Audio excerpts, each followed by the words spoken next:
Hello, buddy. Welcome back to Tinmans Quarter Channel. I'm your host, Jeffrey Tinman Taylor, and today I'm doing another ranking video for you guys. Now, as you guys probably saw, I did a video about my favorite movie TV cars.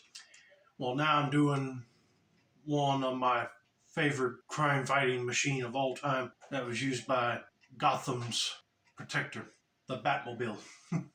So, here's how I'm going to do it. Ranking these Batmobiles from my least favorite all the way up to my all-time favorite. And I'm going to be including the Adam West Batmobile, but I'm also going to be including the two black and white movie serial Batmobiles. I'm not going to be including the Batmobiles from Gotham, Batwoman, Titans, or any other DC show because I haven't seen them. So without further ado, I'm going to turn these lights off, boot the camera up here for you guys, and we'll start off at my number 10 spot, which will be my least favorite Batmobile. So don't go anywhere. Okay, in 10th place is the Batman and Robin 1949 movie serial Batmobile, which is really a 49 Mercury Convertible. Now, I dig the storyline of this movie serial, but the car was just like not doing it for me. And plus, back then when they did both this serial and the 43 one, which I'm going to talk about a little bit here, they didn't have enough money to make custom bat features on this car or the other one. So I get it. It was before they had a lot of money in movie studios to make drivable Batmobiles with all the bat wings and tech. But it's still a cool looking classic car. So let's get on to my number 9 pick, shall we? And that's the Batmobile from the 43 serial. And this one is a 1939 Cadillac Series 75 convertible. I like this one better because I'm a fan of the more huge, larger, long cars. And all the General Motors cars were designed beautifully back in the 40s. So I wouldn't mind having one of these myself. And it's got a lot more room in the back because when the top is down on this car and the one that was in the later series, the 49 Mercury, the top's down is Bruce Wayne's car, but when the top is up, it's the Batmobile. I mean, like, well, if they recognize it as Bruce Wayne's car, I mean, they would probably put two to two together, big like, oh, is Bruce Wayne Batman, you know?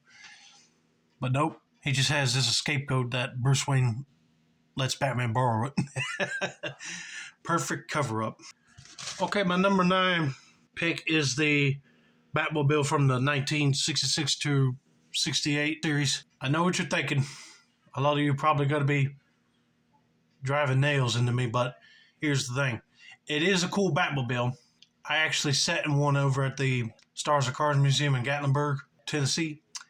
But for a big guy like me, it was hard to get in. I had to keep one foot out. But anyway, I love how George Barris built this thing off of an existing Lincoln Futura concept car and just modified it with all the bat stuff on it. And I heard on an interview, he said it was going to be a primer black color. And when they rolled it out of the Batcave, he said, stop, it's not going to work. And then he took it back and put this gloss black paint on it and put some red, orange glow paint for the trim work. And I said, that's way better. It's a cool Batmobile for the times, but I'm more a fan of the beefier, more tech, darker Batmobiles. Okay, and my number 7 pick is the Batmobile for Batman Forever. Now, years ago when I used to watch these 90s Batman movies on VHS tape with my dad, I used to love this Batmobile, but now I'm kind of like, okay, it's a little bit too cartoonish and goofy for me. Because, one, I don't know why the director wanted to go with a more animalistic, organic Batmobile instead of like a more tough machine look like Michael Keaton's Batmobile that came before it. But I did like it when the lights lit up on it. It showed all the engine components. I thought that was really cool. And also having the center cap bat wheels stay straight and center while he's driving was a cool feature as well. And also just to see it grapple hook itself and drive up on the wall was a cool scene.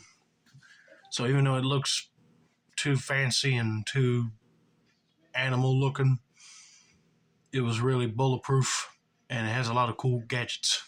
And it was very sad just to see Riddler blow it up, but it was a plot device for the next movie. My number 6 pick is the Batmobile from Zack Snyder's Justice League, but also the Joss Whedon cut of the Justice League movie. I mean, it's a continuing off of Batman v Superman, and it's the same Batmobile from that movie, but it's just got a little upgrades here and there. Like, for instance, the rocket launcher in the front, and Bruce Wayne added a cannon right there in the passenger seat. I mean, it's cool and all, but I was just not really a fan of this mod for this Batmobile. I like the other one better from Batman v Superman. My number 5 pick is the Batman and Robin 1997 Batmobile. Now, like I said with the Batman Forever one, Joel Schumacher was trying to make everything look organic and more gothic looking than what Tim Burton did with his Batman movies and even the Batmobile. But in Batman and Robin, they designed a one-seater Batmobile, and I thought this one was way cooler, especially with the blue and reddish-orange lights that are on the front back grille right there. I wouldn't mind driving one of these. And they painted it in a gloss black, which I do not know why they did that, because gloss shows a lot of more scratches than the primer or flat black Batmobiles have. But this one, out of the Joel Schumacher Batman movies, this one was the coolest in my opinion. I still like the Batman Forever one, but that one looked too cartoonish, even with the wings splitting open for fast acceleration. While this one looks more like a vampire's hot rod right here. Okay, my number 4 pick is the Batman 2022 Batmobile. I went to go see this movie in theaters with my cousin and his friends. And let me tell you, when that Batmobile revved up and the big blue exhaust flame thing came out of the back and started charging after Penguin, I was like, oh, heck yeah. We haven't had a hot rod type Batmobile in a long time, because all the other live action Batmobiles were just custom made, basically. But they try to go back to the roots like the Adam West Batmobile, where you just take a pre-existing car and modify it. So I heard that this one was a Plymouth Roadrunner, and I thought that was a good car to choose for this Batman to drive. But yeah, that thing was able to take a beating when it jumped and landed down on the ground so hard, and it was able to jump and speed up with the flamethrower in the back. That was a cool scene in the movie. And to be honest with you, if I had a Batmobile replica to drive around in, I wouldn't mind having one of these. Okay, my number 3 spot is the Dark Knight Trilogy Tumbler Batmobile. Now, we only got to see the all-black Tumbler in Batman Begins at Dark Knight, because at Dark Knight, Bruce sacrificed it just to save Harvey Dent from Joker's rocket launcher attack. Well, it messed it up pretty bad, and he had to shoot out of the Batmobile with a Batpod motorcycle, and the Tumbler body just blowed up from self-destruction. But then we got to see the Tumblers again in Dark Knight Rises, but they were all camouflage, and some of them had like machine guns that pop out right here, or rocket launchers. And then there's some standard ones like this one. The reason why this one is so high on my list is because when I got to go see all 3 Dark Knight movies in theaters, I was really a huge fan of this Batmobile, because it looked like a cross between a Humvee and a Lamborghini, and maybe some parts of a fighter jet.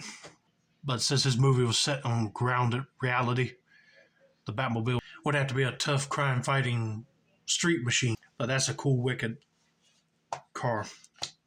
I know it's not on high on everybody else's list because it don't have any bat wing features, but they were trying to think of, if Wayne Enterprises was making weapons for the military, what type of vehicle would they make for them? And this is basically what they came up with. Okay, my number 2 spot is Tim Burton's Batman 89 and Batman Returns Batmobile. And it had a little brief cameo in the Flash movie with Ezra Miller. Nothing screams more dark, gritty Batmobile than this one. because Tim Burton's vision was supposed to be more set on a dark Gotham, and you wanted a Batmobile that was like a regular street cruiser, but was modified to go really fast like a hot rod mixed with turbojet technology. But this thing really does look cool. I like to nickname this the simple Batmobile because, one, it's got the bat fins on the back of the car, but it don't have no bat face battering ram on the front. Instead, it's got like the turbo fuselage out of a jet fighter plane, and it just looks like something that a rich Hollywood star would get custom made for themselves. And this is the very first Batmobile that introduced the sliding cockpit door. So that is why this one is a little bit more higher on my list. And I do enjoy it. This is definitely something I would like to take on the streets. Okay, my number one pick is the Batman v Superman Batmobile. Now, I had the Dark Knight Tumbler in first place before, but when this one came out in that movie, Batman v Superman, I was like, oh yeah, this one definitely takes first place from me over the Tumbler now. But imagine seeing this riding through a dark, depressed, broken down city where crime is rampant and you need somebody to take them down quickly before they create a big amount of terror by taking over the city. Something like this would definitely take them down. Even if you load the machine guns on the front with rubber bullets just to knock them out and let the police take them. But in this movie, he had real live bullets in it, and flares pop out on both sides. But man, it was really cool to see this Batmobile take on Lex Luthor's gang while they were trying to get the kryptonite delivered to him.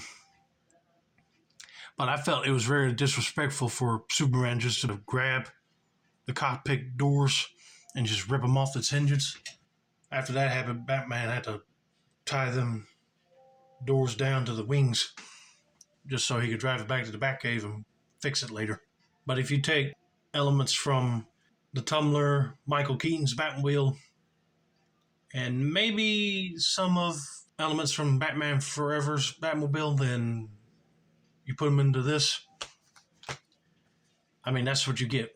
And I can see a lot of that Dark Knight Returns Frank Miller elements into this car.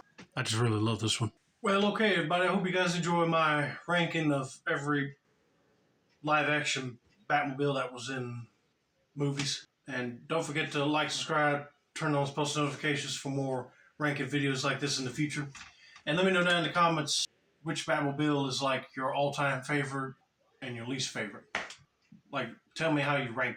This has been another successful installment of the Tinmans Quarter Channel. I'm your host, Jeffrey Tinman Taylor, and I said that's rapping. And that's day on.